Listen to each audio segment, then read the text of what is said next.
Okay, I've been waiting for this lecture for about 6 months.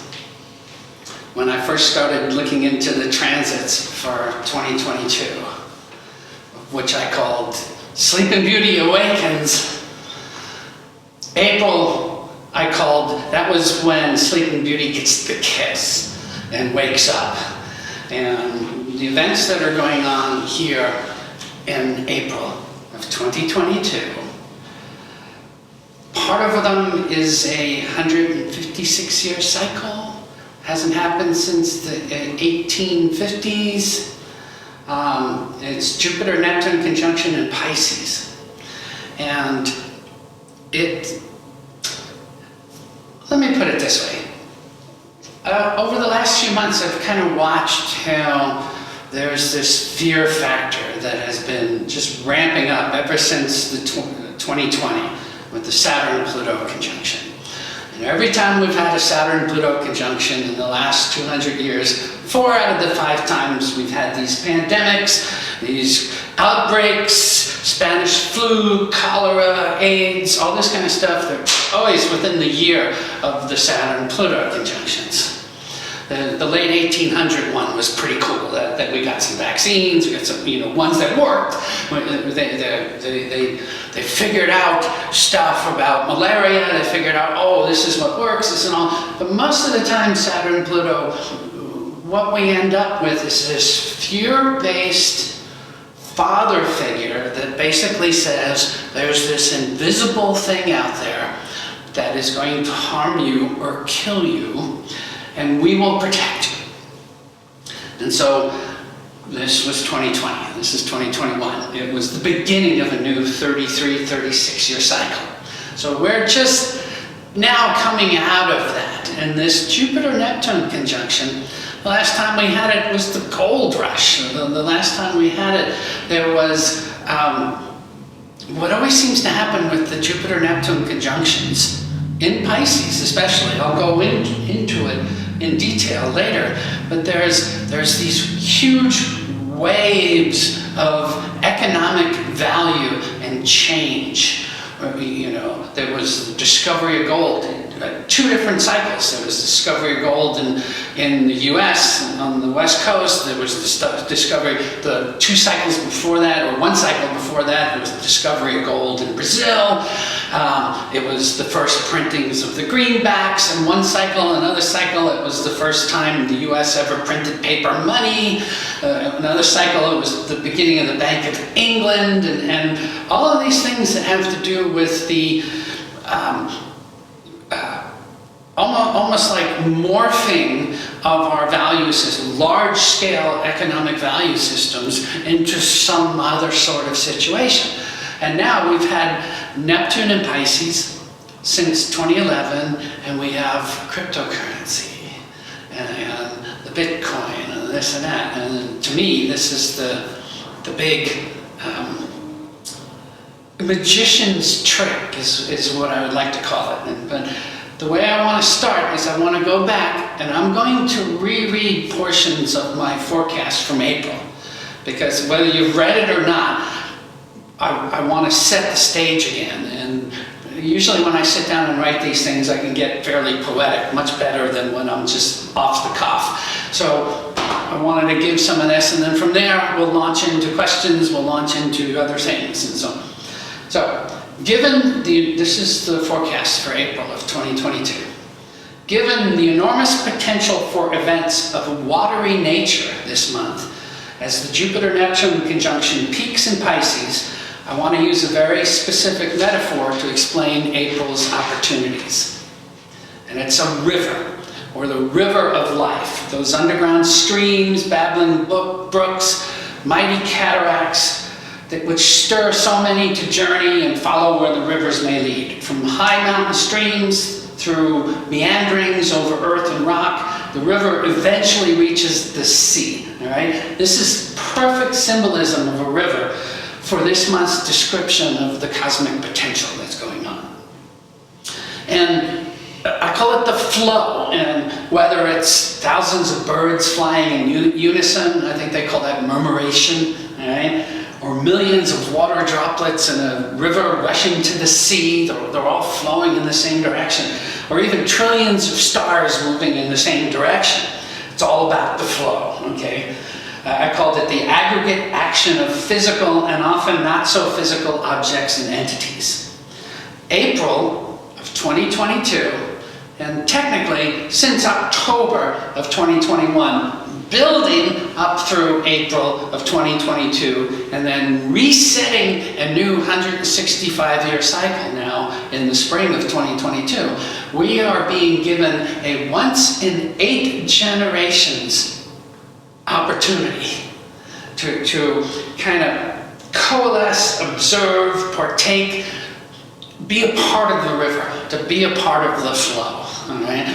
But most of the times over the last few years, much of the news has been about people who are swimming against the tide, okay? Whether it's vaccines, or whether it's this, or whether it's the economy, or whether it's Trump, or whether it's pharmaceuticals, or whatever. The news always seems to be about the idea of the magicians are trying to get everybody to go this way. Look here, watch here. This is what's really going on. Neptune and Pisces and so on. Neptune is the planet of other realities. There's this famous woodcut that's been used for astrology for years, and it shows this guy leaning down and peeling back the stars and looking behind the stars at what's going on in the cosmos. And that's Neptune. It's the Wizard of Oz, you know, looking behind the curtain. It's the ability to dissolve boundaries. Neptune is past the boundaries of Saturn. Saturn is the planet that rules boundaries, okay? Uranus is the planet that blows those boundaries up. Neptune is the planet that coalesces those things into something that is more fluid, more universal, more the one, all that is, you know, whatever God form you use. This is Neptune stuff. This is the power of April, going with the flow. Many voices, one song. Many individual actions and efforts, all with the same goal. I mean, even look at how the Western nations are trying to get all of the different countries together, to band together against Russia to try and enforce sanctions and so on. There's this coalescence that's trying to happen. And why it's trying to happen is where we can find our gifts. And it's also where we can find the magicians, where we find the people that are mesmerizing us, that are hypnotizing us, that are drugging us out to the point where we're not seeing behind the curtain. We can't see past our own cocoon, okay? It's interesting, Neptune rules things like drugs and alcohol and marijuana and shamanism and mysticism and so on. And Neptune has been in Pisces for the first time in 165 years, so roughly, right? Since 2011. It stays to 2025, and we are peaking right now with this Jupiter-Neptune conjunction in Pisces. All right? This is where Sleeping Beauty has been in a daze for whatever reason, whoever put her there, for whatever evil or protective reasons for it. This is where, in essence, the figurative prince comes, kisses her, and she wakes up. And, you know, aha! I see what's going on here. All right?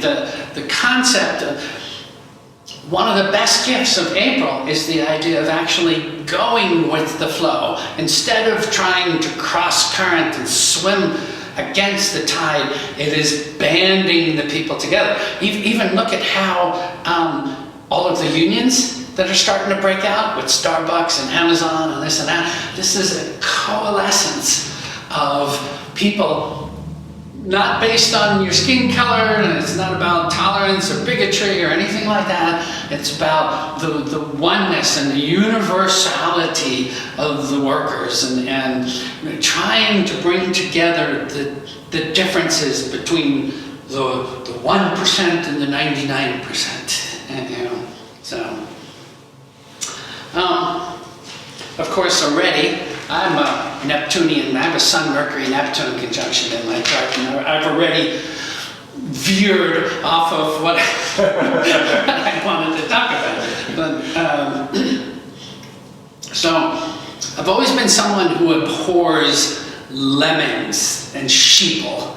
It's one thing to be conscious of where you're headed. It's another not to be conscious of where you're headed or not care. And then there's the situation, again, I'm using the reference of magicians, all right? Since 2012, the world, the PR companies, the governments, the big whatever, big pharma, big military, they've all hired magicians. Is what's really going on. And the magicians are the ones that come on stage and do the mesmerizing, the hypnotizing. And in the positive sense, it's the spiritualization and the gurus and the oneness and the world meditations and this and that. But more often than not, it's much easier to misguide a person than it is to put them on a path of truth. It is so much easier to misguide a person because people are always looking for the grass is greener, and they're always looking for the easier way out. They don't want to have to swim with the current, against the current. They want to swim the easiest, and so it's very easy for anybody who understands astrology and works in the business world and the large politics and so on, how easy it is to deflect what's going on here. Again, it's like the magician. Look, I pulled a rabbit out of the hat. See, look, I made something out of nothing. And again, I point to things like cryptocurrency or the metaverse or Web 3.0. It's like, do you guys really think this is going to be something that frees the world, that frees us to go where no man has gone before, the grass is greener again somewhere else, the yellow brick road? It's not. 94% of all of these cryptocurrency holdings, businesses, metaverse organizations and startups and stuff, over 90% are being run and are owned by the top 2% of the population again. It's not about freeing the herd, okay? It's about getting the herd to flow all in the direction that the magicians want. Okay, I always say, when I think of a magician and I think of like they're on stage in Las Vegas or whatever, and it's like the house always wins. There's always something that's stacked that you don't get to see, and the house always wins. You end up paying for something. You might get entertained, you might have a change of opinion, you might be, wowed or whatever, but you pay for it. And really, the only way not to do so is to not go in the house, is to not swim with the negative side of Neptune, all right? The positive side of Neptune is more, let me rephrase it this way. Jupiter and Neptune are the planets, the energies of the zodiac that are the most expansive, the most voluminous, okay? Jupiter's the lightest planet. Neptune glows, okay? Neptune kicks out 2.2 and almost more than 2.5 times the amount of energy that it receives from the sun. It actually gives off light. It's the light bearer. It's the planet that radiates this glow.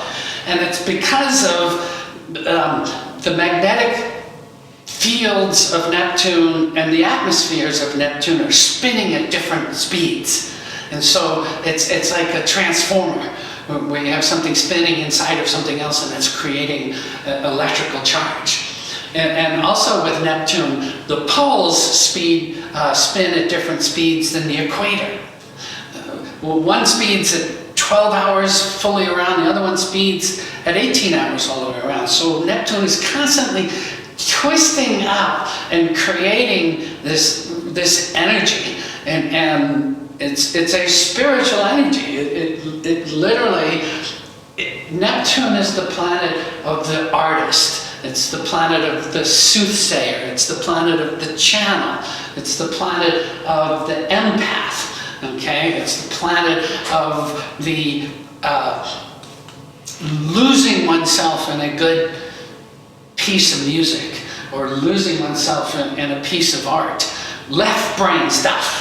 Okay, this is Neptune. It's the higher octave of Venus in astrology. And Venus is personal love, eros in a way. Neptune is more like divine love, or what's called agape in the old Greek. It's sort of like the love of God for all of their subjects. It's like everybody's all the same. It's like a Mother Teresa syndrome kind of thing. It's like, we'll just take care of everybody and anything. You're all my children. You know, this is the higher side of Neptune. And I want to bring out the distinction because everything in astrology is about polarity. Okay? I was just mentioning, there aren't 12 signs, there's 6 axes. The whole point is to realize when you're drifting off toward one side or the other, understanding what that is, and then you get the decision whether you want to go that way, you want to go the other way, or do you want to be balanced in the middle. Right? Same with Neptune. The positive side is the spiritual enlightenment, the guru, the epiphanies, the ecstatic visions. The Mercury-Neptune conjunctions in nativities are the classic signs of the brilliant classical composers. They all had Mercury-Neptune stuff in their chart where they could just create these. They would hear this clairaudience stuff, and they would hear it, and they could figure out a way to bring that down. Mercury is the ability to be able to speak it and communicate it and perceive it, and Neptune is the imperceptible. Neptune is the things that are hard to explain. Put Mercury and Neptune together, you usually don't explain them in English. You explain them through art. You explain them through music. You explain them through the symbolism of astrology. It's usually not something where you can sit down and say A plus B equals C. Sorry, no. So,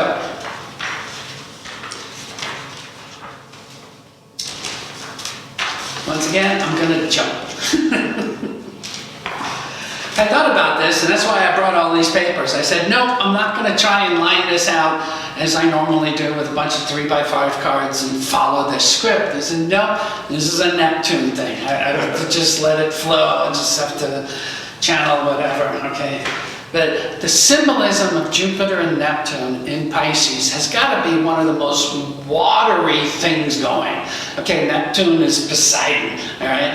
It's the god of the oceans. Pisces is the all-encompassing ocean. The drop or the river going into the ocean and becoming the one. The opportunity that one gets when one goes past the boundaries of Saturn and Uranus and is exposed to these realities that people usually didn't even realize that they existed.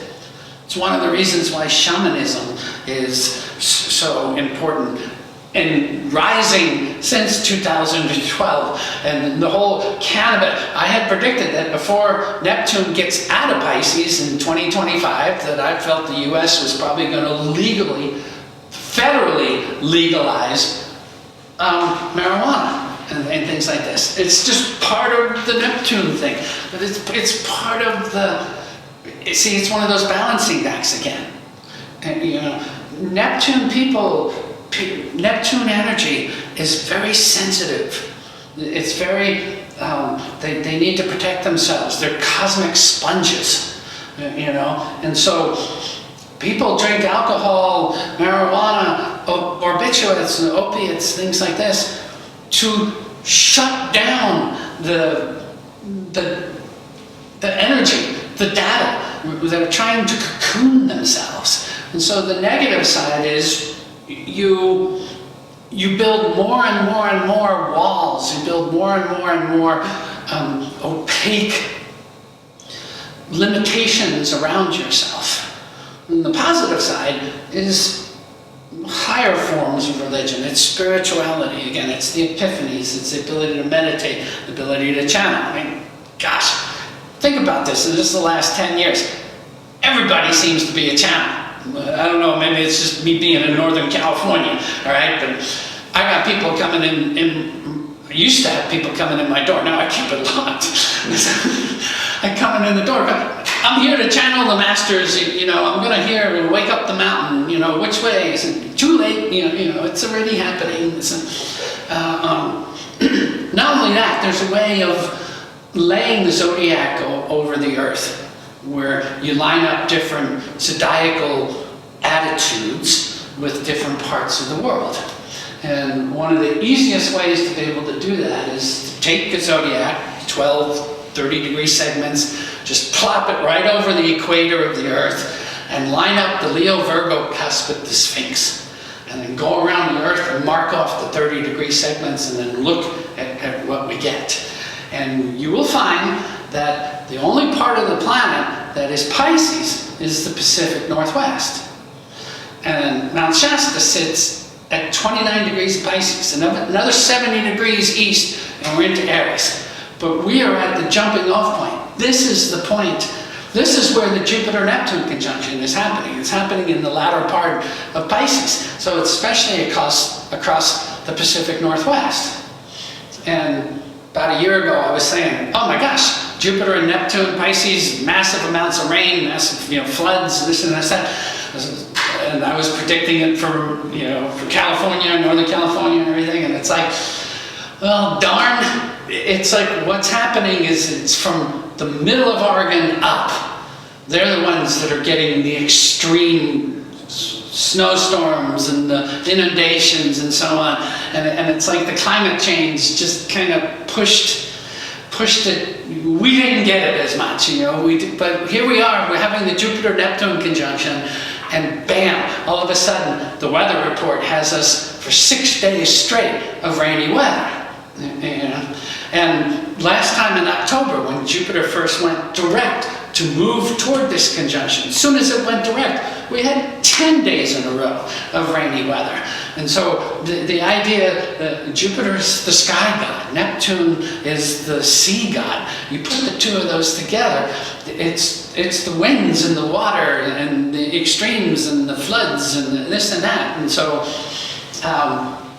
literally and figuratively. Okay, literally, it's the waters, right? It's the rivers flowing into the sea. Figuratively, it's hormones and emotions and channelings and spiritual epiphanies and group meditations and so on. I was one of the things I was saying, especially large-scale group meditations that are happening in April would be wonderful. They're going to be highly empowered. They're going to be a little bit more universal or experiential in a way compared to the world peace meditations that they've had here and there.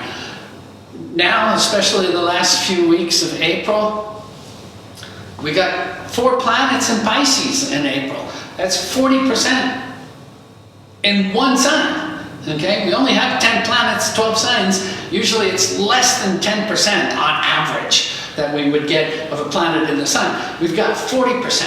And then the last weekend of the month, the 25th, 26th, and 27th, we have half the planets, 50% of the planets in Pisces.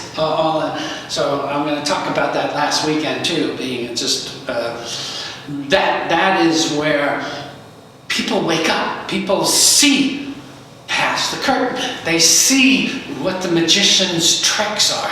It's interesting, even on on YouTube, these things have been popping up, and it's not because I've been searching this. I haven't been searching this kind of stuff, but all these things about how magicians do their tricks, what's behind these, you know, and what's going. And I'm going, yeah, well, that would be appropriate. The Jupiter, Neptune, people are wanting to look and see behind. I was contemplating this stuff, and I was thinking, even remember the book or the movie now to The Secret?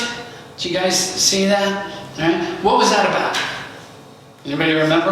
Abundance with a positive attitude, creating abundance for yourself. It was pretty well, you can think beyond, you can perceive beyond the limitations and have this abundance, this universal, this wealth, this, right? And I was thinking, okay, well, that's kind of Neptunian, you know. And then, okay, so the Jupiter-Neptune is tomorrow, right? And what do I see on Facebook today? There's actually a sponsored Facebook thing. They've come out with The Secret 2, The Secret 2.0, you know, and I said, this is perfect, okay? This is, you know, the perfect flow of this stuff. And this kind of energy is excellent. I was wondering if somebody who was helping to produce that or promote that did that on purpose. That would be a positive use of going with the flow. Or was it more unconscious, that it's just what people are doing, what people are searching for, what people are wanting? And think about this. Neptune went into Pisces in 2012. It stays there until 2025. Hasn't happened since the 1850s. Right? So a big emphasis. Again, Neptune is that ability to go, oh, look over here, do this, you know, misdirection, you know, what cup is the dollar under? And, you know, is it going to be cryptocurrency? Is it going to be the ruble? Is it going to be this? Is it going to be that? So let's play with this, you know. Jupiter went into Neptune for 3 months last year, and now a large portion of 2022, okay? Jupiter is in Neptune, and the two of them are coming together. So again, the positive side is the spirituality. I've been saying for a few years that while Jupiter and Neptune were coming together in the sky, the Pacific Northwest would become like this attraction mechanism of spiritual people, more people, more large religious organizations, people who want to follow a more Neptunian path.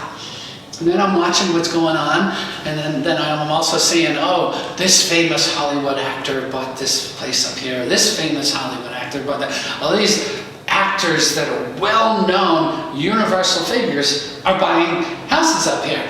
And I thought, oh, that's right, Hollywood is Neptune. Okay? Because Hollywood is about the image. It's not about reality. It's about what we can make people believe is reality.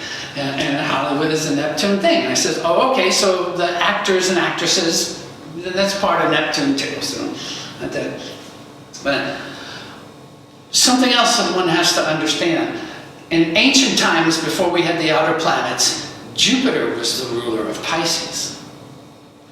Because Jupiter is about expansion and opportunity and abundance and wisdom and perception and so on. And so it was about going beyond the boundaries, going beyond the rational, going beyond the limits. Right? Then we get the outer planets, and then Neptune has now become the ruler of Pisces. So the two rulers of Pisces are coming together. That right there is phenomenal. Every 13 years we get Jupiter and Neptune coming together, but every 13 years it's in a different sign. You know, so especially when the Jupiter and Neptune come together in Pisces, this is huge. This is pretty radical. Let me give you some ideas, and this will show you some of the changes, the waves, the tidal flows that happen.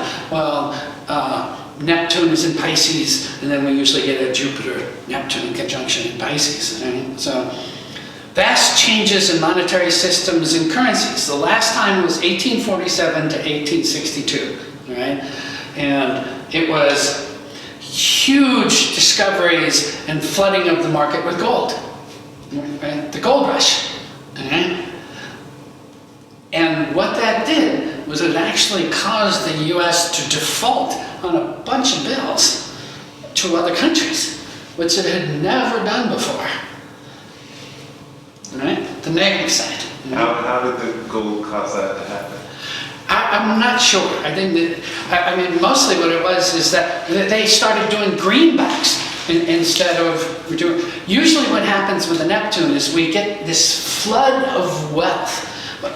One of the times when Neptune was in Pisces was when Cortez was in Mexico and discovered all of the gold and started shipping it all back to Europe, and was boatloads of this stuff was going back to Europe. And it did the same thing. It flooded the market with gold and caused the economy of Europe to crash. Why? I'm not an economist. I don't really understand that. But usually this expansion, this huge influx of what people consider wealth. All right? Remember, Neptune is the higher octave of Venus, and Venus is the things that you desire, the things that you love, the things that you want to have to show that you love yourself, that you love others. And it's you know, the sign of jewelry, the gold and the silver. It's the sign of snuggies and you know, money in the bank and things like this. And so Neptune takes that to a universal level. It takes it to where the whole planet starts thinking this way, and it changes the format. The time before 1684, 1697, Massachusetts Bay, it was the first time they started printing paper money ever in the Western world, kind of, you know, and some other things. There was a gold rush in Brazil. The Bank of England was formed, which ended up has been very, very instrumental in things that are going on. The time before that, 1520 to 1534, that was Cortez flooding Europe with gold. The time before that was 1356 to 1337, 1356 to 1370. All right? And that time, it was actually the Black Plague. And the Black Plague killed so many people that it totally transformed the value of farmland and agricultural land, because all these people were dying, all these people were, there was this transfer. At the time, land and animals were the things that were the wealth of the masses of the people. And there was these huge shifts in that period where we lost a lot of the farmers, and slavery, you know, this kind of thing started happening. The time before that, what was it, 1192 to 1207, that was the Knights Templar setting up the first full-service banking systems in the world. They were the ones that allowed massive wealth to be deposited in one country and picked up in another country. And they became like some of the first big bankers. And there's always this thing, when Neptune is in Pisces, we get this huge steamrolling or flooding of the market with these things. And now, the way I see it is, this is the cryptocurrency. This is the metaverse. This is the idea that, you know, money is going to be some etheric thing, and your avatar is the only thing that can get it, you know, or your cryptocurrency, poof, oh, it's gone. Somebody scammed you, you know. Oh, I lost my wallet. I can't find my wallet. And, you know, where'd the money go? One of the big things I've been saying as part of this is real wealth. If you want to hold on to your real wealth, you need to be able to hold on to the wealth. Okay? Gold, silver, land, tangible things that you can touch, taste, feel, smell, hold on to.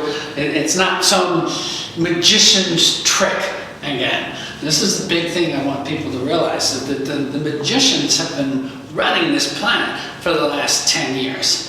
And now that we've had this Jupiter-Neptune conjunction, all of that's being pulled back. You know, the bioweapons, the Wuhan this, the biolabs here, the pedophilia stuff, all these, you know, prime ministers and people are getting kicked out of office for these, what do they call them when you basically are assaulting somebody, you know, sexually. There's a lot of this going on, and much of it is, oh, don't worry about that, look over here. You know, we got a war going on, don't worry about that. You know, oil prices or this, that, and this. No, don't, it's over here. And it's the biggest gift about April is the idea that we get to realize that, we get to see that that's happening. Both planets, Jupiter and Neptune, are prone to exaggeration and untethered realities. Again, I like to say it's the grass is always greener somewhere else. You know, oh, it's the big dreams, it's the big this, it's the big that. So both, on the positive side, are kind of like the miracle workers of the zodiac. They're the ones that can make dreams come true. They're the ones that can make the grass greener. They're the ones that can dissolve the limitations and the boundaries and the conservatism of the good old boys and the big business networks that don't want to relinquish control of the planet. So Jupiter was Zeus in the Greek, Jove in Roman times. There's a myth where Jupiter was basically raised by a horned goat, and that just always gave food, always gave milk, always gave sustenance the whole time Jupiter was raising up. And it's where we get the whole thing about the horn of plenty, okay? The whole cornucopia kind of idea. And the horn of plenty, that's Jupiter, that's Capricorn, that's, you know, but it's this abundance, it's this never-ending sustenance or value, you know. Now, Jupiter absorbs, Jupiter takes in what's going on around society and then meshes it together, turns it into some sort of civility or cultured version of what can happen in the world. And I wrote this out because I didn't want to get this wrong. Jupiter takes the queries and questions of Mercury, because Mercury is the thing that says, but why, Daddy? But why? You know, so Jupiter takes all these questions of Mercury, takes the qualities of Venus, because Venus always gives things quality, value, wealth, desire, substance, all right? So we take the queries of Mercury, the qualities of Venus, the qualifications of Mars. Mars is always the one up that steps up and says, I'm the one for the job, I've got the experience, I'm the warrior, I'm the pioneer, I'm the guy that you want, all right? And then there's also the qualities of the moon. The moon gives us quantities of the moon. The moon gives us the abundance, the nurturing, the sustenance in life. Jupiter takes all of that together and turns it into a civilized approach to the world. And Jupiter is the one that gives us the civilized laws of the planet. Jupiter rules the Supreme Court. It rules statesmen. It rules folks that have to do with taking care of society. You know, using the best that there is to be had in the world. And one needs to realize that these boundaries change over time. These boundaries are made to be broken. You know, the same thing with science. Theories, postulates, theorems, they're all only as good as till the next discovery that goes beyond them. And this is why science is Saturn. You know, Uranus is the epiphanies. Uranus are the Einsteins and the Teslas and the Edisons of the planet. The very Neptunian, Uranian kind of thing was Thomas Edison used to have this chair. And when he'd be working on a project and he couldn't figure out how to get past some sort of mechanical wear issue or some sort of engineering issue, he had these two big ball bearings, really, and he would sit in that chair holding the ball bearings like this, and he would just sit there and try and take a nap. And when he'd start to fall asleep, the balls would drop out of his hand, and he'd snap up, run to his desk, and write down what was in his dreams and in his mind at that time. And he says 90% of the time it was the answer to the problem that he was trying to solve that he couldn't solve intellectually. This is the realm of Neptune, okay? The dream state, the meditative state, the epiphanies and the ecstatic situations. Again, music and art and dance are the left brain parts of society. These are the ones that usually tap us into Neptune. And of course, then there's the alcohol and the shamanism and the pharmaceuticals and so on. But again, that's more of the negative side of the situation. So, any questions at the moment? We said Jupiter takes and molds the qualities that you listed: Mercury, Venus, Mars, and the Moon. Those are all personal planets that are closer to the Sun than Jupiter is that body. Yeah. Right. You're working from the Sun, the identity, out through the planets. And there's this whole esoteric thing about when we have eclipses, which I'll get into in April, but eclipses open up these realms between the different realities, and lots of entities come into the earth plane and leave the earth plane during eclipses, and then it's the lightning flash coming down through the chakras and stuff, but it's coming down through the planets, and each of the planets are representative of a certain chakra, and on and on, and but there's this opening of doorways that happens. So not only do we have this Jupiter-Neptune conjunction, which is kind of dissolving any sort of distinctions in a way. I mean, it makes me even think of like Black Lives Matter or this like that. Is that everybody, they tried to make it a specific issue, and now they're falling apart. When you try and just limit it to a particular culture or a particular color or race or whatever, this is not Neptune. Neptune's going to just come in and just dissolve that, just turn it into mush, and so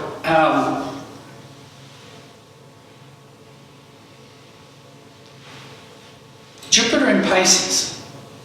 This is something that happens every 12 years.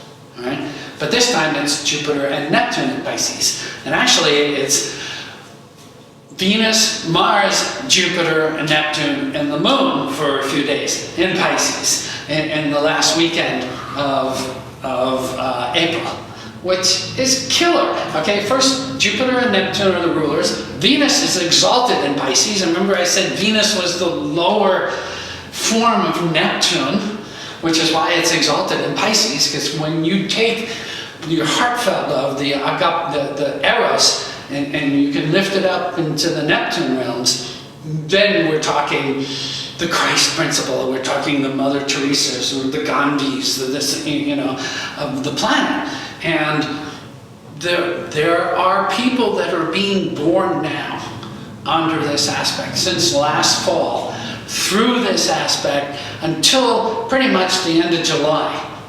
People that are born, somewhat October through July. You watch when they grow up, they are going to be these type of people.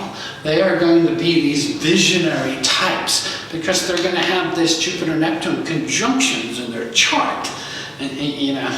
and especially the people that are born with Jupiter rising and Neptune rising and all these planets in Pisces rising at the time.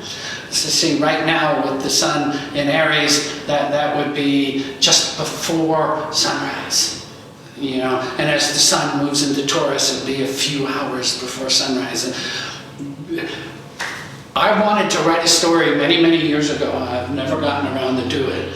And it was about a society that had these huge computers that could forecast where saviors were going to be born, where the Christ people were going to be born. And the story was actually about a Christ figure being born, but it turned out to be twins. It was this, female and male. But it was this whole, MI6 CIA kind of thing about, they knew it too. And so it was about trying to protect these people known by their birth charts from being taken down the dark side of Neptune.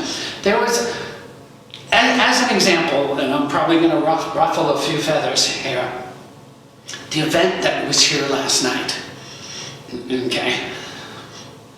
There was very little light in it. There was very little, what do you do about it? It was all about we're being infiltrated, we're being manipulated, we're being turned into robots, or we're being turned into this, we're turned into that. And it was, give up, you can't fight it, it's happening, There was hardly any of the positive side of the Jupiter-Neptune. And I even mentioned to Kala, who went, and I said, did she talk anything about Kundalini and the pineal gland and the combining of that solar fire energy and stuff? Because that's what allows us to be able to be victorious over this kind of dark side stuff. Remember, Neptune is the planet of light. It actually glows, okay? Jupiter is the planet of largesse. It's the lightest planet in the solar system. Even though it's the biggest, it's the most etheric. The two of them are just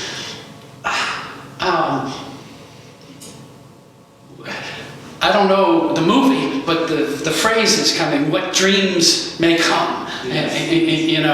And I don't remember the theme of the movie, but it's like, yeah, this is Jupiter and Neptune. This is the ability to gather the flow together and move everybody along the river to the sea and make something happen.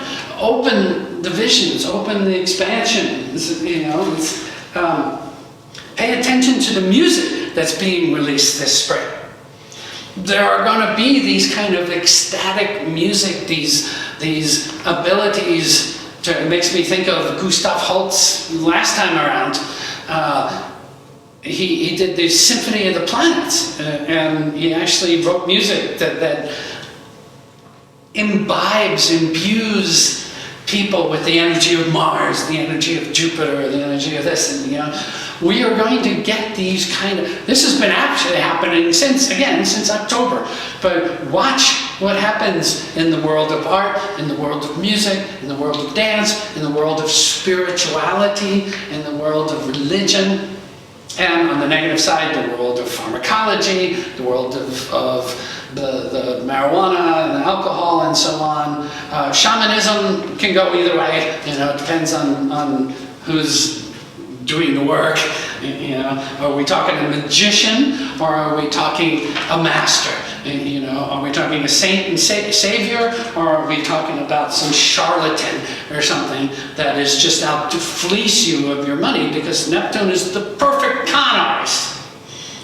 You come in, with the long hair and the mala beads and the white robes and stuff, and everybody wants to believe that the grass is greener.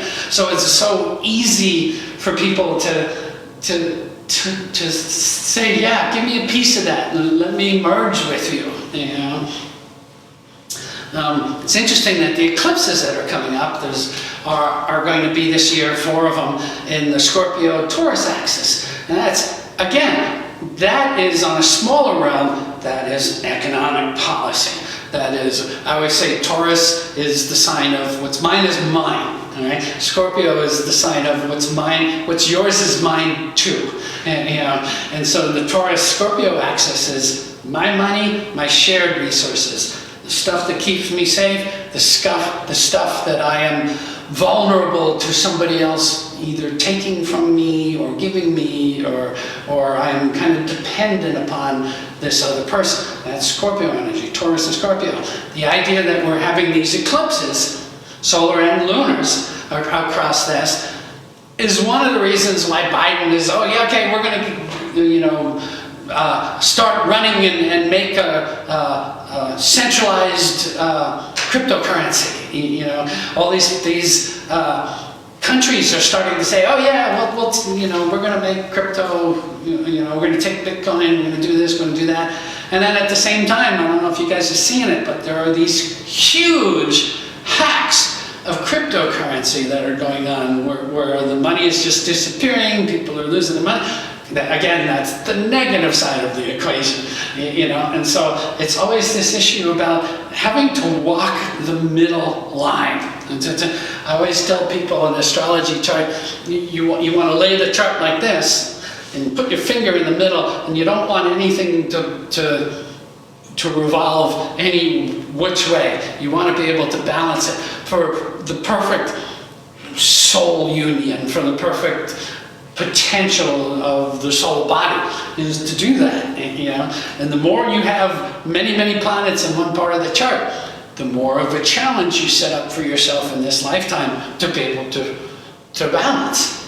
There are some people that have what's called splash charts and splay charts, where the planets are distributed all the way around the chart, and they actually have an easier time of being able to integrate these different extremes of the axes. And they are the ones, by the way, that tend to get the transits more evenly spaced.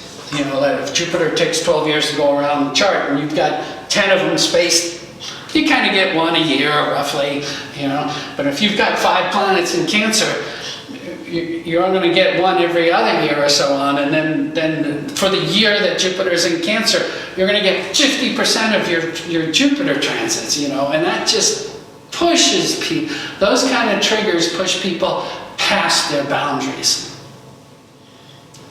Some questions?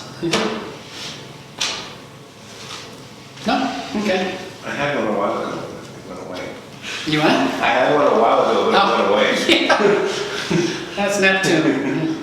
So I sat down and wrote out a bunch of stuff too. So Jupiter in Pisces, the benefits: charity, geniality, benevolence. It's the visionary, it's the philosopher. Pisces and Neptune go inward, Jupiter goes outward, okay? The sextile, the conjunction, affords us the opportunity to do both. To be able to expand and go inward, to go outward, upward, downward, inward, the Kundalini energy, and so on.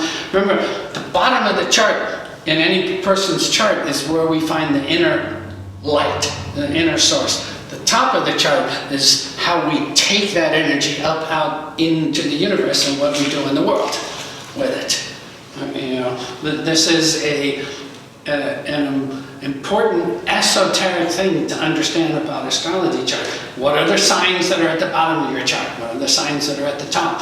These are the attitudes that you're going to have toward conserving or expending your inner energy, your chi energy, and so forth, and same with how you do it out in the world. So, Jupiter in Pisces, mysticism and metaphysics. The negative side is exaggeration and erroneous outlooks, easily swept up in a too good to be true alternate reality escapism. Okay? Not the best for keeping your feet on the ground. When I think about Jupiter and Neptune, it always makes me think of that movie Big, I think it was called, where the house floats away on these balloons. And it's just the ability to lose touch with the earth, to lose touch with reality, to good and bad. The positive side, you get the Yoganandas and the Ramakrishnas and the Mother Teresas and so on. The negative side, you get the, what was that cult where they were branding people on the side and they just got arrested? Nexium. You get people like that. You get people like Osha. Oh, sure. You know, who start out one way, but just kind of lose it. They get lost in the glamour. They get lost. Glamour is one of the negative words of Neptune. You know, and again, even look at the whole TikTok thing. You know, the whole Twitter. All this kind of, with this last decade, what we have gotten, where we have these influencers, right? If that isn't a Neptune word, I don't know what is, okay? You know? And again, half of it is just this image that people have, and so many people are walking around thinking that they are playing the magician. And I was talking about how the magicians are so prominent right now, but there are so many people who think they are the magicians, and they don't realize that they're puppets, that they're, you know, being pulled or played or this and that. There's very few that can maintain a humility, a spiritual childlikeness in the face of these huge issues of power and wealth, and Hollywood is the glamour, and so Manipulation. the manipulation. Yeah, manipulation is the magician at work. And, you know, like I said earlier, you know, our dollar, even the whole fiat, the whole cryptocurrency. You know, which cup is the dollar under now? You know, it's sleight of hand. It's,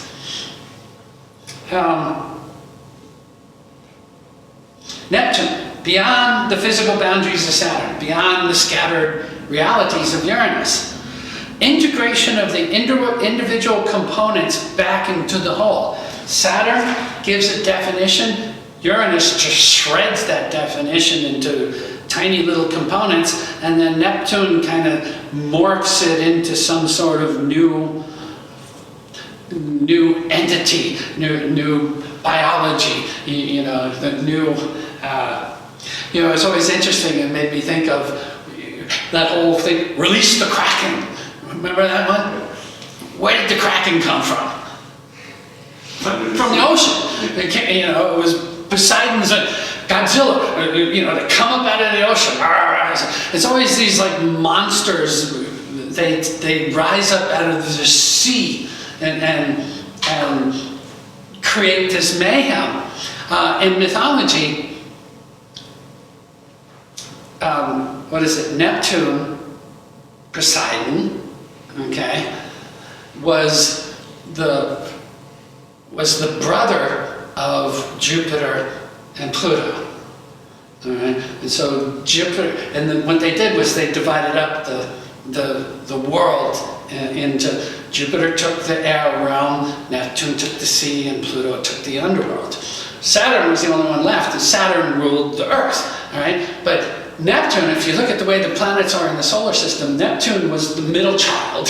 Okay. Neptune had the older brother of Jupiter and the younger brother of Neptune, and so growing up, that all, you know, no holes were barred in the concept of the mythology of Neptune. Anything goes. There was nothing that was off limits to be discussed. You know, and it's the unconscious too, the depths of the ocean, the depths of the sea, it's the fears of the sharks and the monsters and the krakens and the sea serpents and stuff like that. By the way, Poseidon had a kick-ass temper. You know, Poseidon could go from 0 to 60 and nothing flat and get angry, and the storm and the winds and you know, the Davy Jones's locker, people go into their depths and so on. Neptune was not somebody that you messed around with. Even Pluto was more of a genial character than Poseidon was.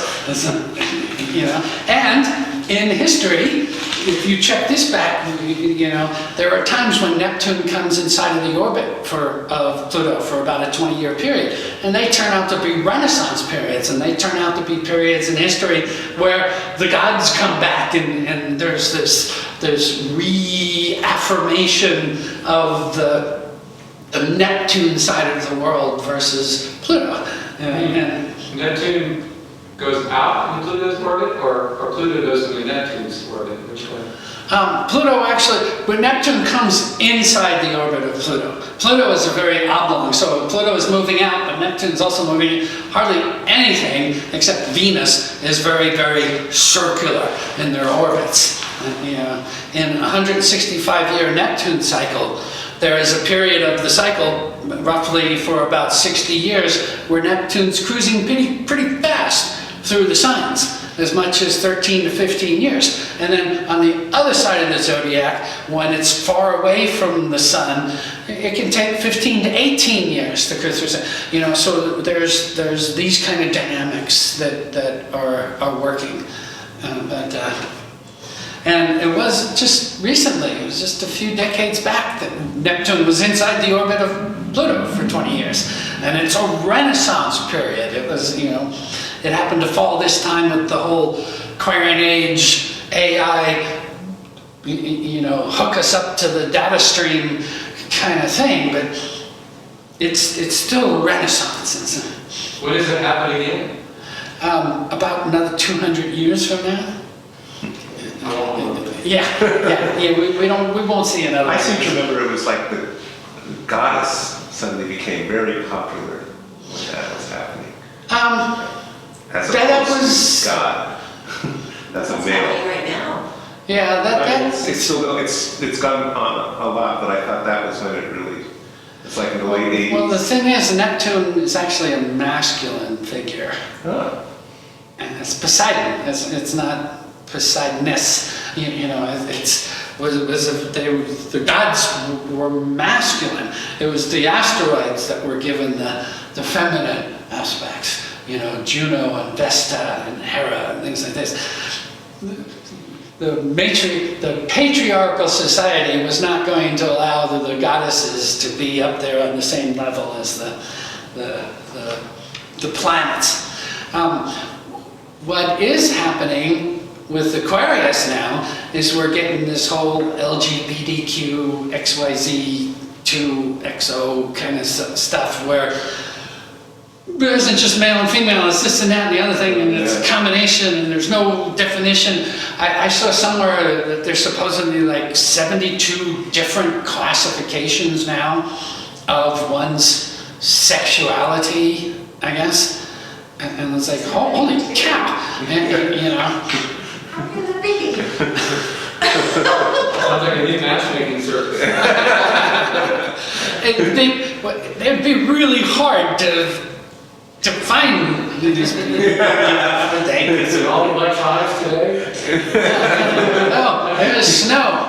It's snow. It's snowing outside. Oh, by the way, according to, you know, the dark side of Neptune, the snow's not real. It's nanobots. The air that we breathe, you're breathing in nanobots. You know, there's nothing you can do. It's all dark. And that's Saturn Neptune, which, by the way, we're actually going to get a strong period of that in late 2025, early 2026. There's going to be a clampdown on the religious freedoms that are developing right now, that are going to start to develop over the next few years, and then the last vestiges of the conservative Saturnian worlds are going to go, oh, screw this, or, you know, we need to clamp down on this. And so that's coming. There's a Jupiter-Uranus conjunction before that in the spring of 2024. That's like major revolution stuff, especially economic turnovers and stuff like that. And so what we're having right now, we had this Saturn-Pluto, all right? Invisible things can kill you, we'll save you. You know, just give us your money or your home or your body or whatever, and you'll be safe. And, you know, now we're getting the Jupiter-Neptune, which is, wait a minute, hold on.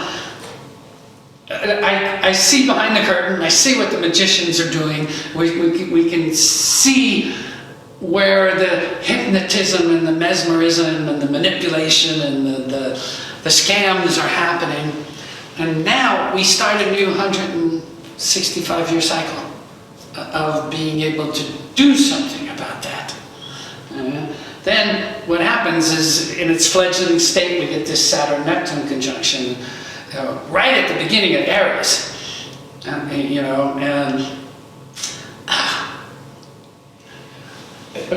A way for me to explain this is to tell you what happened the last time Neptune was in Aries.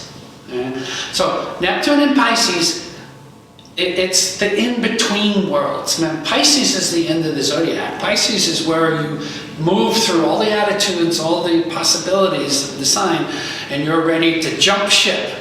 You're either going to reincarnate, you're going to take off and go do something else, but it's a shift in reality. And it's the in-between worlds. Neptune's exalted in Pisces, right? Neptune rules Pisces. Yeah.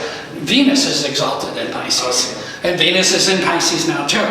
Yeah. Which, if you start to figure this out by statistically, we're into the tens of thousands of percentages How to be in love. one. Well, not so much with another person. In Pisces, it's just time to be in love, or time to be in love with the world, or time to be in love with humanity. My Venus is in Pisces. Is it? Okay. Well, you're getting a Venus return. I'm feeling something. Yeah. We're tweeting here. So, Neptune in Pisces. I have that here. Maybe it's underneath. Oh, there it is. Okay. So we get Neptune in Pisces, and then after that we get Neptune in Aries, and that's the beginning. That's where now the visions of Neptune start to coalesce. Okay, remember, in a 165-year cycle, we're talking about this. This happens over generations. Okay, but last time Neptune was in Aries, we got things like mesmerism and hypnotism and spirit photography, and Lincoln was holding seances in the White House. It was the beginning of psychology. It was intense Christian missionary work going on around the planet.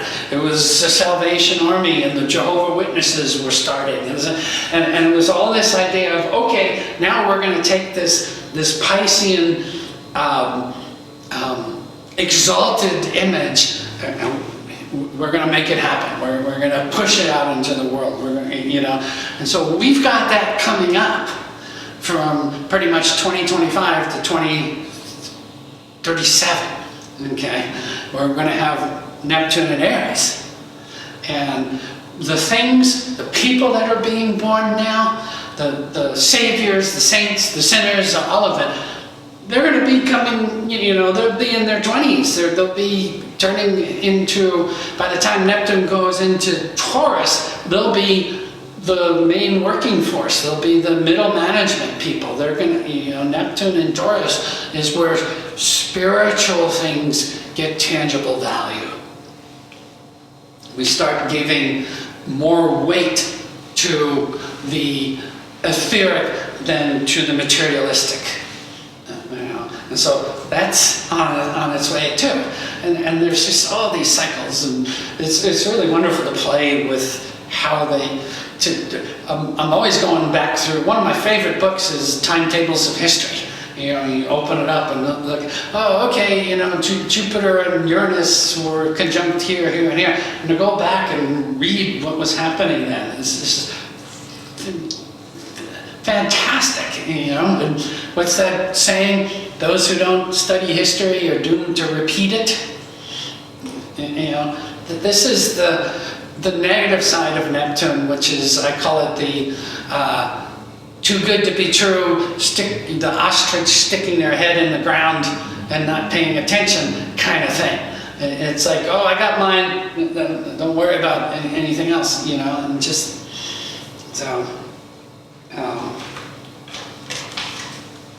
So Neptune is about crossing boundaries, crossing thresholds.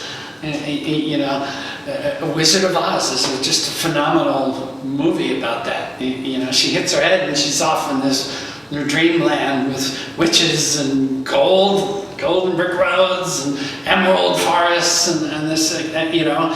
And where does she end up? At the back. She ends up back at the same place. And it's like, there is a I think it's a Buddhist phrase. It says, before enlightenment, chop wood, carry water.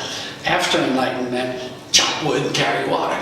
And you know, you still have to live here on the physical plane. We still have to be able to take that flow and turn it into something. You know, when do we pull out of the river? When do we pull off to the side and refresh ourselves and stop from heading to the sea so that we can gain our bearings and so on? I've always loved astrology in that sense because to me it gives us a map of the river. It shows us where the rapids are going to be. It shows us where the bends are and where we can pull off and party, you know, and have a barbecue and get back on the road or river. And so some other things. Glenn, it is 7:20. Just wanted you to know so that we could do the charts. Mm-hmm. Well, that shouldn't take too long. There's not too many people here. But so some other things about, we get a full moon in Libra. Matter of fact, okay, so I'll go there now. It's about right because I wanted to talk about the more specific things in April. And one of the things we have coming up, and on the 16th of April, is the full moon in Libra. Roughly, we get that approximately every April. And full moons always have the sun in the opposite sign, moon in other side. You know, so full moon in Libra, early April, we're still talking about Aries-Libra axis. And sun's in Aries, full moon is in Libra. And every year, anytime we have the full moon in Libra, one of the things we have to deal with is individuality, which is Aries, me, myself, and I, mine, me first, I need to survive, and so we have that dynamic going on. And then what happens is it's the lunar, or the nurturing aspects of life is in Libra, which is societal or cultural. And so what ends up happening under any full moon in Libra is this distinction between my individual life, my cultural life, my societal life, my private life. And it always brings up issues about having to come to some sort of balance, some middle point between the two. Right? And usually what happens to make that happen is that the full moon in Libra causes people to go too far in the social realm. And then they go, well, wait a minute, you know, what about me? And then that starts the thing. I mean, I'm even attempting to correlate it at the moment, not attempting, I can see it that way, is with this whole thing about the Ukrainian war or Russia or this or that. It's like, are you on the side of right or wrong? Or if you think that it's not right or that there was a justification for what's going on, oh, then you're not part of the collective. You're an outlier. You're swimming against the current. This is the magician at work, again, saying, don't doubt what we're showing you. Don't. Just flow. Go along with it. If you do, you're going to be an outlier. We're going to kick you out of the river. You know. So there's probably many more issues. But, so the full moon's the middle of the month, and that always brings, full moons always bring a need. The moon in astrology is our inner child. And it's our ability to nurture ourselves. It's our attitude, whatever sign it's in, it's our attitude about how we want to be nurtured, sustained, protected, coddled, and taken care of. Okay?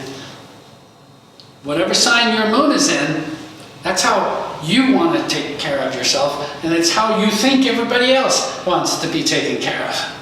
And one of the big things in astrology is to realize that there's 11 other ways, at minimum, out there of how other people can take care of themselves. And until you realize that, it's hard to make the connections, because you're trying to force your ability to nurture yourself on somebody else, and then you get incensed or rejected or whatever when somebody doesn't feel the same way as you.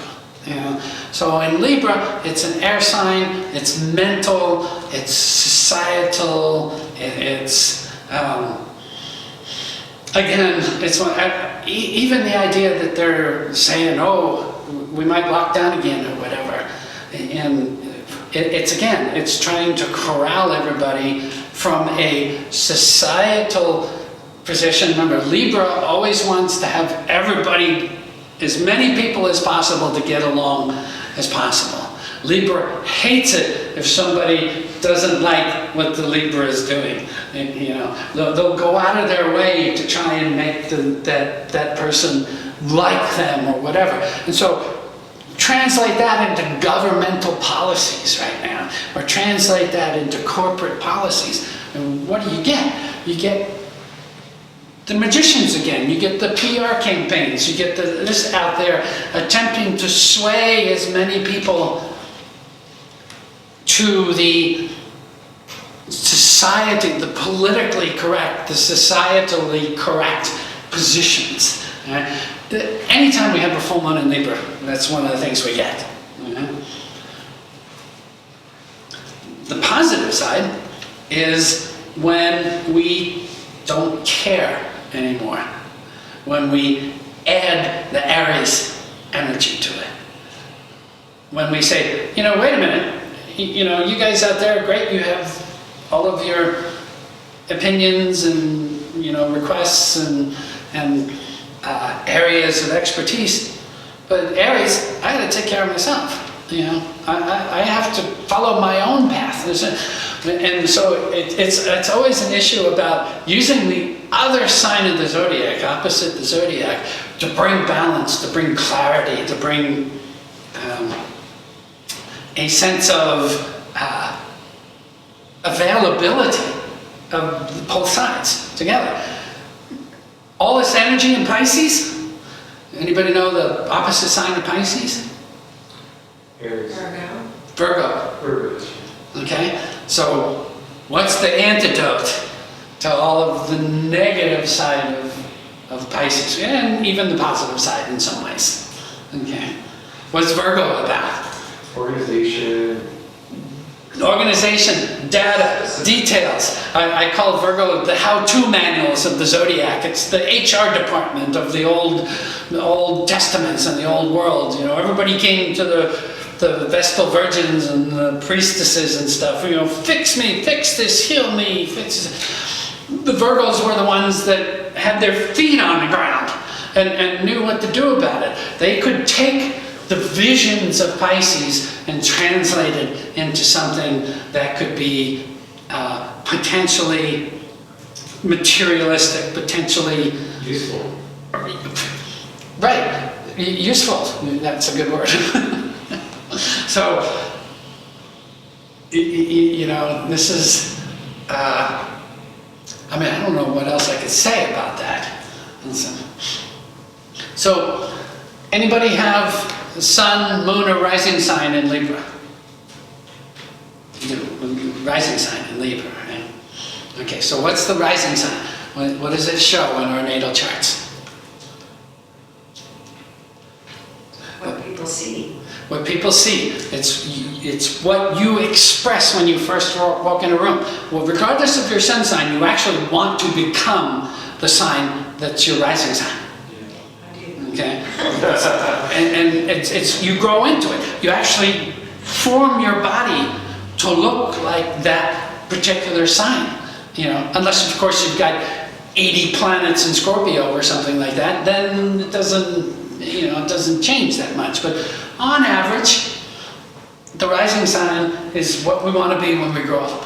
All right? So a Libra full moon, it's like, okay, do I grow up? Do I stay the child?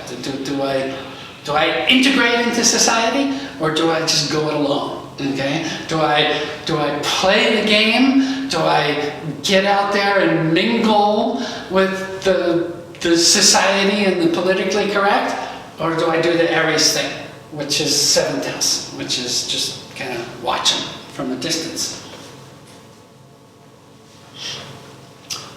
Anybody got Pisces strong in their chart? Sun, moon, or rising sign in Pisces? Nope. Yeah, I kind of beat that one silly anyhow. I mean, if you got your sun sign in Pisces, I just realized that my dad was Pisces. I always thought he was born in December, and I found his chart, and I was like, oh no, it's Pisces. So, oh my God, my son was Pisces, my ex-wife was Pisces, and a few of my dogs were Pisces, and I'm a Scorpio, Our current dog is Pisces. What? Our current dog. A current dog is Pisces. It's just, it's like, oh my gosh, that's one of the things I have to deal with is Pisces. So, okay, how about this? The solar eclipses and the lunar eclipses. We, on April 30th, have a solar eclipse at 11 degrees of Taurus. Now, the difference between a solar and a lunar eclipse, solar eclipses are like births. They take a while to build. There's a certain amount of pain. Rarely are they instantaneous or pain-free, but they start a whole new cycle, usually about 18, 19-year cycle. Okay? And they cause this thing to be born and birth and develop over time. Full moons, on the other hand, are more like, I use the image of water building up behind a dam. And it builds and it builds and it builds, and then all of a sudden the dam cracks. And the water floods the countryside. It inundates society or whatever. So this is the distinction between solar and lunar eclipses. When you have a solar eclipse, you can watch this birthing of energy take place. And remember, this solar eclipse happens right after this 5 planets in Pisces weekend, the 25th, 26th, 27th of Pisces, right after this Jupiter-Neptune conjunction, right after all of this imaging and inspiration and the light energy that causes the catalyzing of the birth. I can't think of the right metaphysical word for it, but it's that spark of life that causes the birth. The solar eclipse is going to be the birth, and then over the course of at least the next half cycle, 8 to 9 years, we're going to see that birth take place. And in Taurus is all about my money, my land, my agriculture, my snuggies, my bank accounts, and My comfort. my wants, my comforts, the things that I always call Taurus the hedonists of the zodiac, because oh, that feels good, give me more. More money, more smells, more tastes, more massage, more whatever. And so the solar eclipse, we're going to see that. We're going to see people start to, on the negative side, they're going to become obsessed with trying to hoard stuff. I have to have mine. I have to hide my gold, I have to grab my Bitcoin, I have to, take the money and run, in a way, and grab as much as I can. The idea that the eclipses are happening in Scorpio is the one that comes in and says, pretty much, yeah, no, you don't get to do that. You got to share, you can't use it just for yourself. It has to be some sort of transformative thing, some sort of shared resource, some sort of, you're using your money to cause some sort of shift in society. And so you watch the middle of May is when we're going to get the lunar eclipse. And just watch the news. Watch the buzz that comes out around crypto, about the mortgage rates, the homeowners, the this and that, and what starts to develop, and then watch how it gets flooded by mid-May by the realities of the pushback, the matriarchal, the feminine side of it. Solars are definitely masculine, lunars are definitely feminine. You know, and it's always masculine energy that tends to do the Aries kind of thing first. Not always, but classically it's more so. And then the lunar eclipses come in and kind of, you know, mom will take over. Excuse me. The solar eclipse is at 11 degrees Taurus. The nadir of my chart is 13.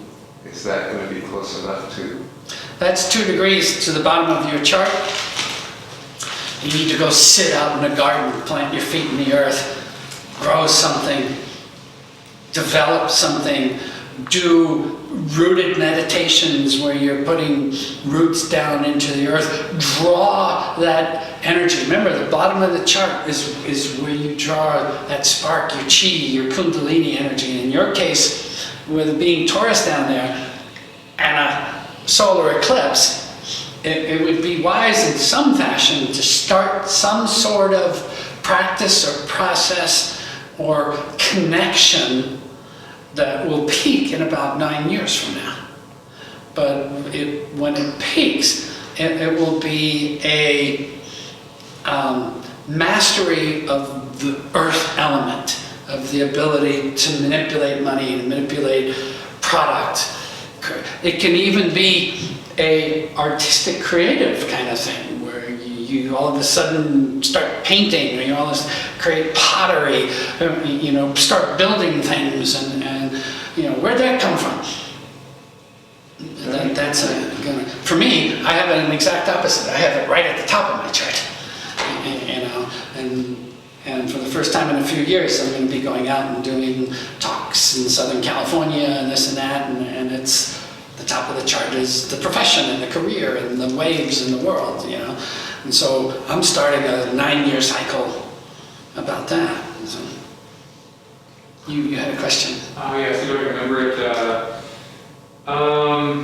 Well, the first question is, when you talk about these eclipses, there's both can be translated as a negative or positive experience, or is it more a negative experience? Like when I see the flood, it sounds more negative with the lunar eclipse, or could it be seen as also as a flood of love? Well, how do you see this? I would say think of the Nile River. Yeah. The inundation that takes place. Inundation of what? Like what's inundating? What could it be? You know? It floods the earth. It brings the silt and the soil and the fertility up back to the planet, back to the shores, which allows things then to grow, allows the mothering and the nurturing. And inundation, remember, rivers only change course during floods and inundations. If you're going to get society to change in any fashion, it's got to be during one of these kind of things, during one of these inundations and fast flows of the river.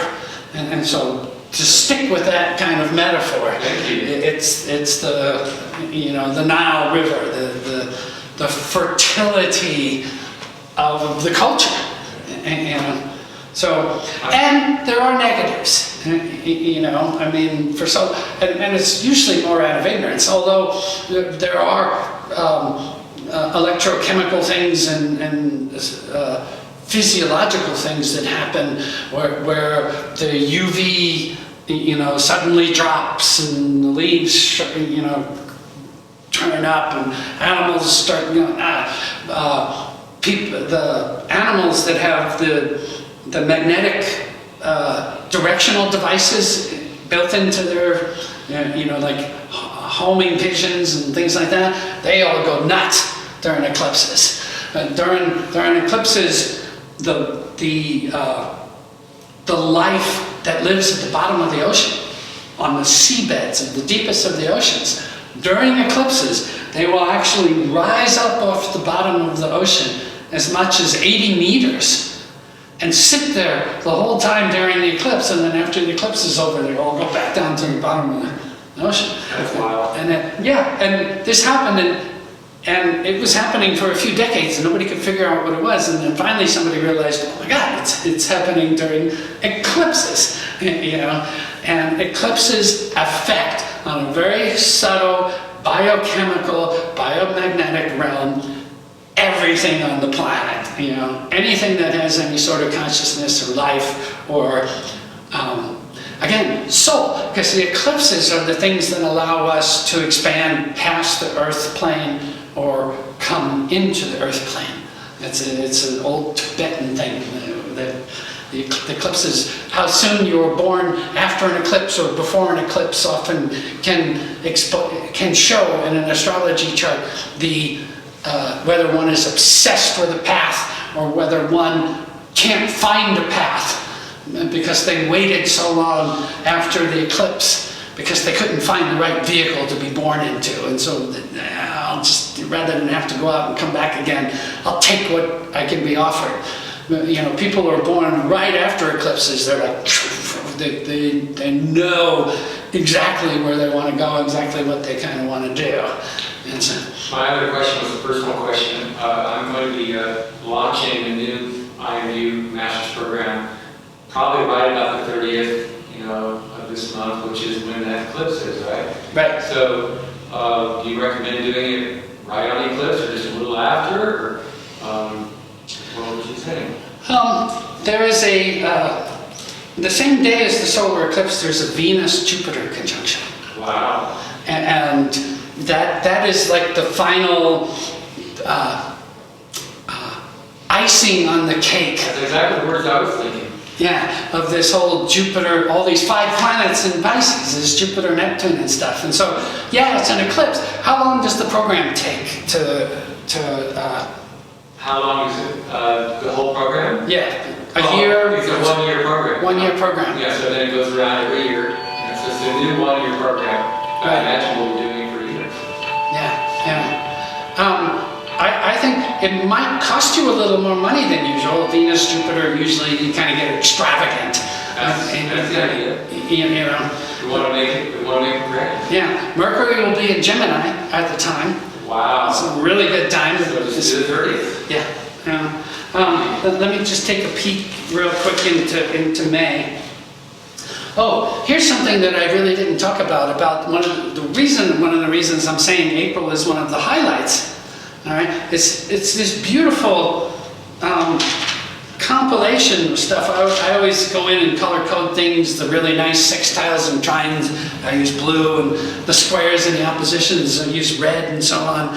And it's like April, May, and June are just the flow of the river is beautiful. There's all these blue aspects. There's all these wonderful opportunistic things going on. July and August, there's 25% more red in July, 100% more red in August.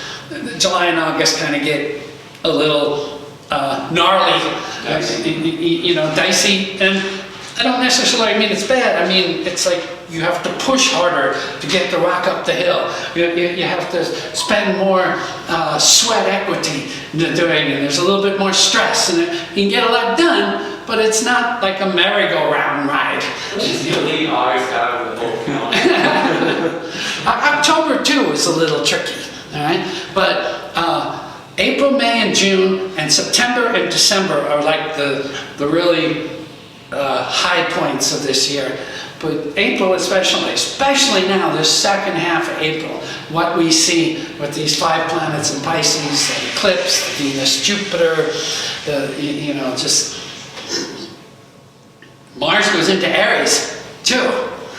And so, it's the first time in 2 years where Mars is is ready to. On the 30th? No, that's on the 24th, but on the 30th, it will be in Aries. Right, exactly.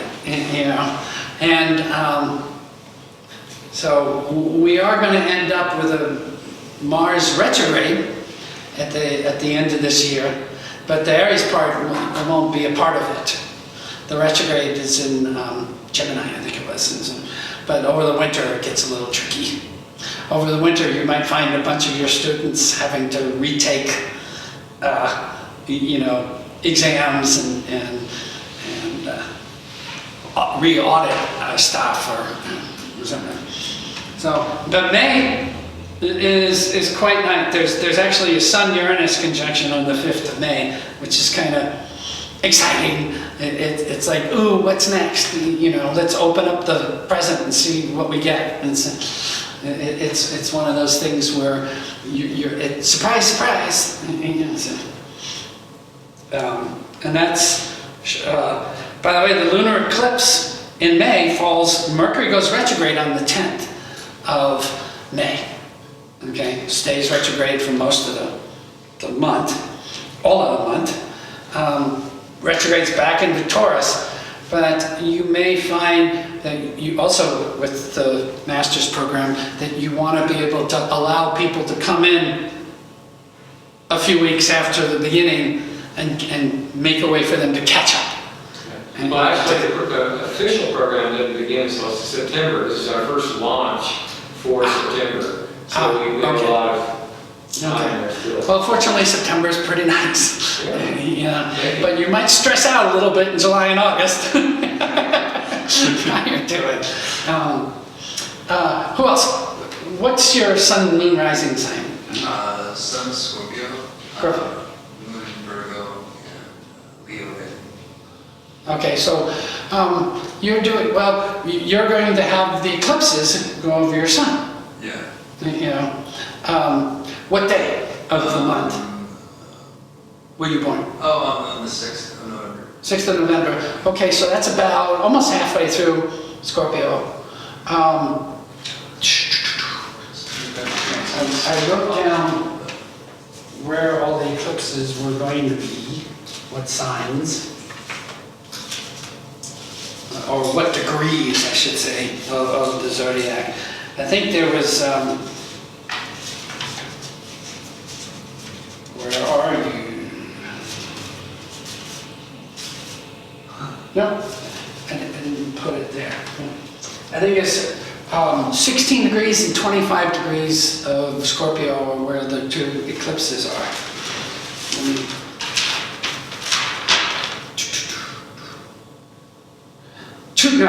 25 degrees of Scorpio and 2 degrees of Scorpio, so you're right in the middle. Okay. So it's not going to affect you as much. Okay. What was your rising sign? Leo. Leo. So that puts the sun down at the bottom of the chart. So you have the eclipses going over the nadir also. Most of my planets are down there. Yeah. Yeah. Mine too. I'm Leo rising with a bunch of planets in Scorpio at the bottom of the chart. Yeah. So, let's see. Leo, for one of the things that we can look at, with the Leo rising, what you end up with is something like this. If we put Leo rising there, all right, we end up having the full moon in the 3rd house. So it's about education and talking and teaching and moving around and gathering data and information. Okay. All right? The lunar eclipse in May is in the 4th house. It has to do with your home and your family and your roots and your lineage and your genetics. And so there's going to be some stuff that stirs up around that. It's probably a good time to stay in contact with, mom and dad and people like that. And so the Jupiter-Neptune is in the 8th house. That's shared resources, that's marriages, that's deep relationships, that's people who can, on the negative side, scam you out of your money and nitpick. Your auto insurance goes up, this goes up, this goes up, But 8th house is always where you want to have a handle on the people who have a finger in your pie. stockbrokers, insurance agents, if there's any sort of will and testaments going on, if there's any sort of legal disputes, things like this. You want to have somebody who's knowledgeable enough to tell if somebody's charging you more, wasting your money, diverting it in the wrong place, and this kind of stuff. It's usually a really good time to analyze one's insurance. Okay. Okay. And then the solar eclipse is in the 10th. That's the one here at the end of it. Yeah, my North Node's up in Taurus. Yeah. So, So 10th house is the waves you want to make in the world. It's usually what you think you want on your tombstone. He was a great, fill in the blank. Your legacy. Your legacy. In a way, yeah. Especially Capricorn is more about legacy. Taurus is more about, I want to die with the most toys, usually. It's that kind of thing. Sun sign, or rising sign. Capricorn.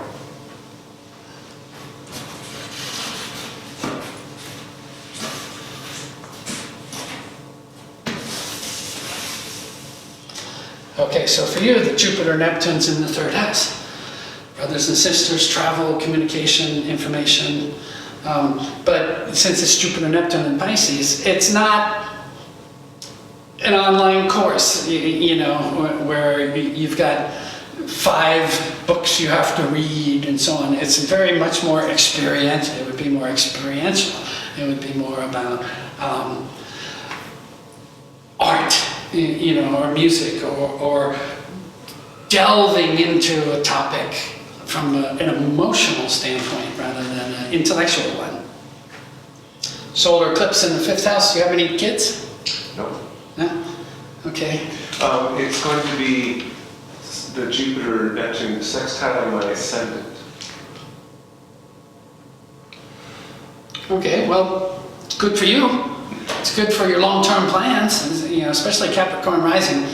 They want to make sure that they're set up 20, 30 years down the road, if they can. But Capricorn rising, by the way, normally, they don't really come into their own until their 50s or 60s. It's because they've spent their time thinking that they have to mold and manipulate themselves to get to some point where they can finally call themselves a master. So they don't tend to call themselves a master earlier on, even if they could. It's more like, no, I haven't paid my dues. No, I have to put in the sweat equity and stuff. That's Capricorn rising or Capricorn rising, especially. The solar eclipse in the 5th house. How old are you? 66. Okay, so it's not going to be children. Let's hope not.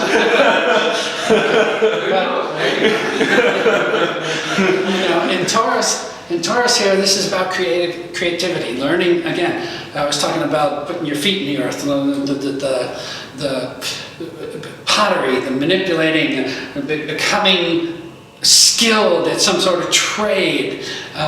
Think back when you were really young. What did you do that you did that brought pleasure, that you didn't really have to work at? You were just gifted at it. That's the things to... The solar eclipse is going to rebirth some of that stuff. The full moon in Libra, 10th house, the societal implications of the jobs that you want to do, the positions you want to have in society, the bars you rattle in the world. The lunar eclipse in the 11th, that's dreams and friends and goals and groups and people that help you get to where you're going. So the lunar eclipse, there may be mid-May, there's most likely going to be a sudden flood of people going, here, let me help. Oh, how nice. Or wow, I found just the perfect group. They're all like-minded and they've all offered me opportunities to move along my path that I've wanted to do in the world. So, I have a Capricorn rising. Capricorn rising. Okay, so ditto. all of that. So let's put Libra rising here for Koala. So first and second houses, the full moon and the lunar eclipse. All right, my image, my value, my what I need for my ability, my sustenance. How do I grow? How do I, again, full moon in Libra, how do I make myself palatable to the world? How do I fit in the best way? No sharp edges. No, and it's usually a time where you have to grapple with the idea of doing that or being an individual. Do I play the game? Do I run and just be the Lewis and Clark and not worry about if anybody's following me or not? Lunar eclipse in Scorpio in the second house. That's the middle of May. That should be really good for money, by the way, or your mate's money. The combined resources and so on. Even tax returns, insurance things. That's not a bad place to have it. Jupiter, Neptune, and Pisces in the sixth. That's one of the reasons you're having so much issues about your digestion and your health and what's going on. Because it's elusive.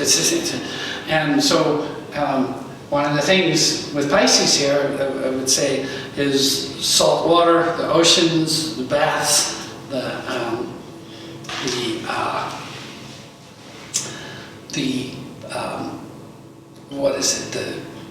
active imagination, meditations,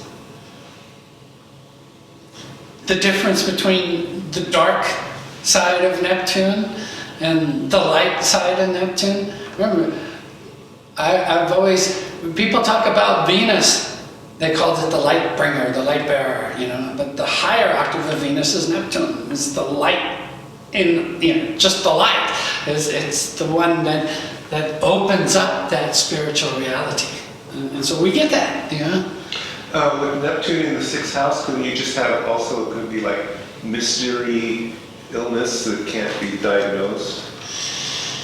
Not with the Jupiter there. Oh. I mean, it might have been that way since 2011, up until recently, but now with the Jupiter-Neptune, there would be some sort of information or knowledge or understanding that would be coming into the picture to make more sense, to make more Virgo definition of what that would be. So yes, for the whole time Neptune has been in Pisces, with nothing else triggering it, but with this Jupiter-Neptune, there could be a swelling up and an information of it, but at the same time, that would kind of cause an understanding of it, an integration of the ability to do something about it. But especially in Pisces, it's emotionally based.